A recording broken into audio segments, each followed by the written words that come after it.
Today's knife is it's a three-way collaboration that is offered to us at just a phenomenal price. Let's take a look.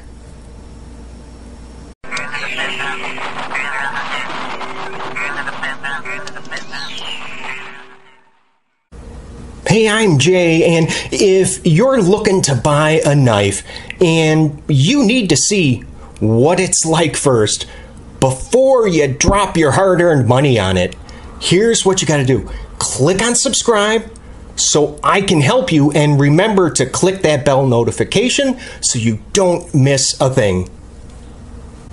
You should be looking at the specs right now, so those of you interested, good place to pause.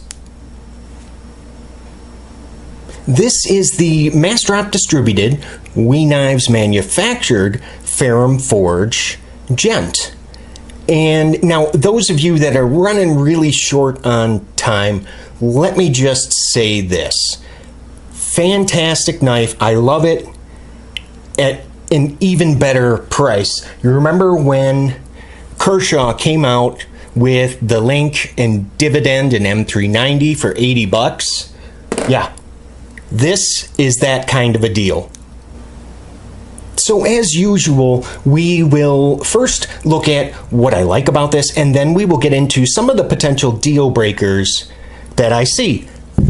But first, let's take care of the size comparisons so you know exactly what size of knife we're working with. The Ferrum Forge Gent, it is a smaller knife, as you can see next to the K-Bar Dozier. And how about this? Is the Buck Bantam, the 285. Since I used it just a minute ago, the Kershaw Dividend, and we gotta toss a Spidey in there, so the Spyderco Native 5. How about the Benchmade Bug Out? And let's do one more. The Kaiser Vanguard Dukes. I have left the Kaiser Vanguard Dukes out here because I feel out of my collection it is the closest. They both share so many similarities. I mean, other than just the size and the appearance, but if you're familiar with the action of the Vanguard Dukes, then you are familiar with the action of the Gent, because I feel they are very, very close in that respect. And I have previously reviewed the Kaiser Vanguard Dukes. If you click up here in the corner at the end of this video, and you can watch my full review. So what do I like about the Ferrum Forge Gent? Well, a lot of things, but I'm going to start with the blade, which I think it is just absolutely gorgeous. Flat ground drop point with a really, really nice like high gloss satin finish. The Gent features a forward choil that is usable. I love that. And you would think it would be more of commonplace today, but it is not. And now the forward choil is a little on the small side, especially if you compare it to the choil on the Ferrum Forge Crux, but it is still very usable. The blade steel S35VN, great stuff. 3.2 millimeters thick in that blade stock, which I was a little surprised by because I just had in my mind that this was going to be under 3 millimeters. It is not, yet still fantastic slicer. The action is just perfect. The deployment action, nice and snappy, and now part of that is going to be from the detent, which is very, very strong, and of course, the blade is riding on a ball bearing pivot. Now, during deployment, you can either push button it like that, or you can light switch it. Both work easily as well. Once the blade is deployed, let's take a look. What do you guys think? Locking up at about 35%. The centering is pretty darn good. I mean, it is very, very close to perfect. Just a little bit off in that direction, but I have some thoughts about that, and we're going to get into it in just a few. Regarding the blade, there is, let's see, nope, absolutely no play in any direction. And for those of you that like to close your knives, you know, kind of like when you let the flipper tab hit your thumb and then you shake it closed, you are able to do that with the Gent. However, the action is just not drop shut. I don't know if it ever will be because it's a very, very light blade, but we'll have to see. The scales, which are just G10 over titanium, very, very comfortable, and they do provide just some very good traction. No sharp edges anywhere on the handle. Everything that should be chamfered or rounded off is. I wear medium-sized glove, and you can see I can fit all 4 of my fingers without using that forward choil. The pocket clip I love. I have heard many opinions regarding this clip, mainly because it's very narrow. I like it. It is a deep carry, obviously, tip up only, but it's going to be for righties or for lefties. Awesome. It does, in my pocket, it actually looks like a clip for a pen. I like that. I mean, you're just, you know, you're not really drawing attention to the fact that you have a knife in your pocket. Speaking of the pocket, the Gent takes up very, very little real estate there. I mean, you're looking at under a 1/2 inch thick handle, so 0.43, and then the closed width only 0.98, so under that 1 inch mark. I'm going to go ahead and grab the scale. Let's see how much this weighs.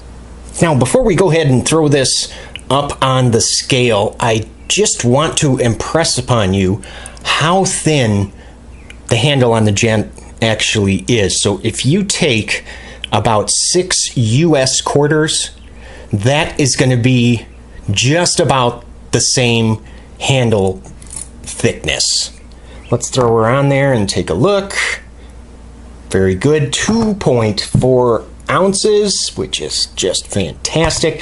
That's going to be roughly the equivalent of 3 AA batteries, or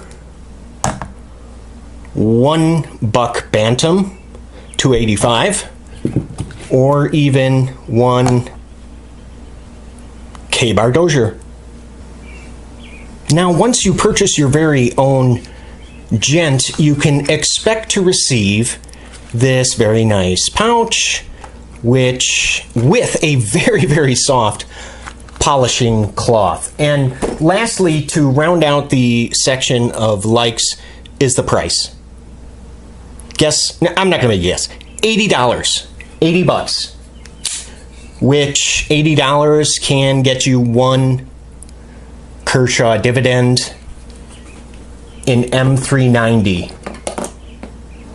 Now, unfortunately, just like all knives, we do have to get into some of the potential deal breakers that I see. And I'm going to start with the pivot screw, or I should say, well, lack thereof access to that pivot screw, because as you can see in this state, you're not able to make any adjustments. So what you have to do is first you take off the pocket clip. There's 2 screws with a T6, and then with that same T6, you take off the 2 body screws, lift off the G10 scale, and underneath what you will find is a pivot that is held together with a Phillips head. Yes, you heard me right, a Phillips head. And you will find yourself having to disassemble this knife sooner rather than later, because I have heard reports regarding the pivot screw loosening and then the blade falling way off center, you know, just after a couple deployments and closures.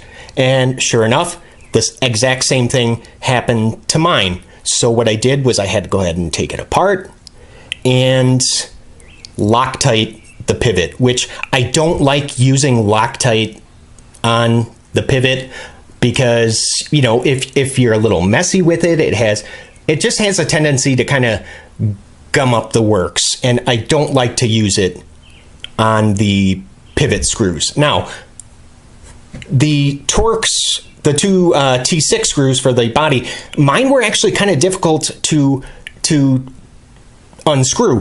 What I had to do was I took my soldering iron and I just, after it heated up, I touched it on each tip of the screw for only like just a couple of seconds. That was enough to like kind of heat it up, and I was able to break that screw free. Now this next one, it is a very, very minor gripe, but I still want to mention it, and it's regarding those body screws. I really wish that they were black. I mean, because they were going for just a nice, clean, open appearance, but then you've got these screws that just kind of take away a little bit from that. So yeah, I wish that these were black. And now, if you are one of those individuals that just have those giant, like, bear paws, you may find the Gent to be a little small and toy-like in your hand. Because, again, I can fit all my fingers on there, but I also do not have an extra large size glove. So those of you with the larger hands, you may find yourself having to use a 3-finger grip. Not that that's a huge deal. I just want you to be aware of that. And the flipper. Now, there is no jimping anywhere on this knife, and that includes the flipper. So, because the detent is so strong, I have found my finger kind of will slip off of that flipper tab occasionally. It doesn't happen all the time, but it does happen. The last potential deal breaker is going to be regarding the exclusiveness of the Ferrum Forge Gent. You can only get this on Massdrop at certain times, or, well, when it drops.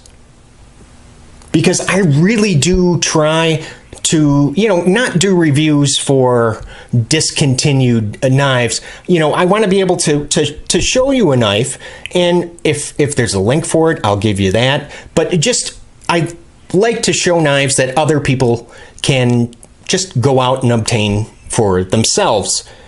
You can't just purchase this whenever you like. So where does that leave us with the Ferrum Forge Gent? Well, I'm going to tell you that, but first I just want to quickly remind you to click on that subscribe button if you're looking for knife reviews that get right to the point.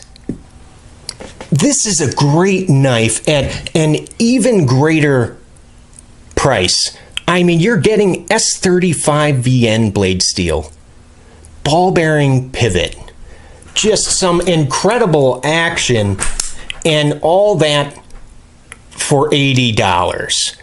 And I really like what Massdrop has done for us. Massdrop, we in Ferrum Forge, it gives those of us who may never ever be able to afford an actual Ferrum Forge knife. This gives us that chance to experience what a Ferrum Forge design feels like. And I just appreciate the heck out of Massdrop for doing that. This makes just a fantastic gentleman's carry. I mean, well, it's called the Gent, for God's sake. So yeah.